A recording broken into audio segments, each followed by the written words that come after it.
An American tourist meets an Australian at a bar. The Australian is relaxed, cracking jokes, calling everyone mate, seemingly unbothered by anything.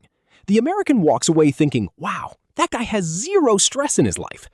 That read feels obvious. It also happens to be almost completely wrong. Psychologists who study cross-cultural behavior say Americans consistently misread Australian psychology, and today we're breaking down exactly where that misunderstanding comes from. Most cultural misunderstandings aren't about facts, they're about translation. When one culture's behavior gets filtered through another culture's assumptions, the meaning quietly changes shape. Americans and Australians share a language, which makes this worse, not better. Same words, completely different psychological wiring underneath them. So today, 3 specific things Americans consistently get wrong about Australians, and the twist at the end flips the whole thing on its head. Before we get into it, one number matters more than any other: power distance. It's a measurement developed by psychologist Geert Hofstede of how much a culture accepts hierarchy as normal. The US scores moderately on this. Australia scores about as low as it gets. That single gap in mindset is the root of almost every misread on this list. Misread 1. Americans think Australian chill means low ambition. An Australian downplays their own success, cracks a joke instead of bragging, shrugs off a big win like it's nothing. To an American brain, trained in a culture that rewards loud self-promotion, this reads as someone who just doesn't care that much about winning. But that's backwards. Researchers studying Australian workplace psychology point to something called tall poppy syndrome. Standing out and bragging gets you socially punished, so ambition gets quietly hidden, not deleted. The chillness isn't the absence of drive, it's drive wearing a disguise, because the culture punishes anyone who lets it show. Misread 2. Americans think Australian bluntness is rudeness. An American asks how a project is going, expecting a diplomatic answer.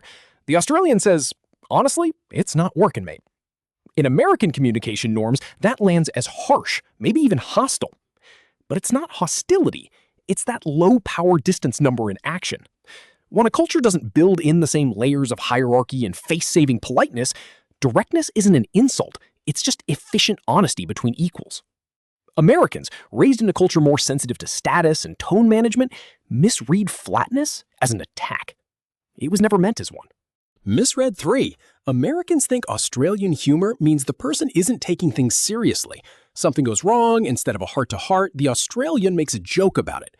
Americans, especially in therapy-influenced culture that treats direct emotional processing as the gold standard, can read that as avoidance or immaturity. But cross-cultural psychologists studying humor styles found something different. Self-deprecating humor in Australian culture functions as a legitimate coping mechanism, releasing tension without triggering conflict. It's not avoidance, it's a different processing system entirely. The emotion still gets handled, it just never puts on a suit and tie to do it. Now here's the twist. All 3 of these misreads share the same root mistake. Americans keep assuming that what looks calm on the outside must be calm on the inside. But research on tall poppy syndrome has also found something uncomfortable. That same instinct to downplay success creates real internal pressure, something researchers call achievement anxiety, where ambition gets suppressed instead of expressed. So the chill isn't fake, but it's not the whole story either. Underneath the jokes and the shrugging, there's often a genuine tension between wanting to succeed and being culturally trained to hide it. Americans read the surface and stop there. The real psychology is one layer down. So what does this actually mean? Every one of these misunderstandings comes from the same blind spot, assuming your own culture's emotional rulebook is the default setting for humans everywhere. Confidence doesn't look the same in every culture. Directness doesn't mean the same thing everywhere. Neither does humor.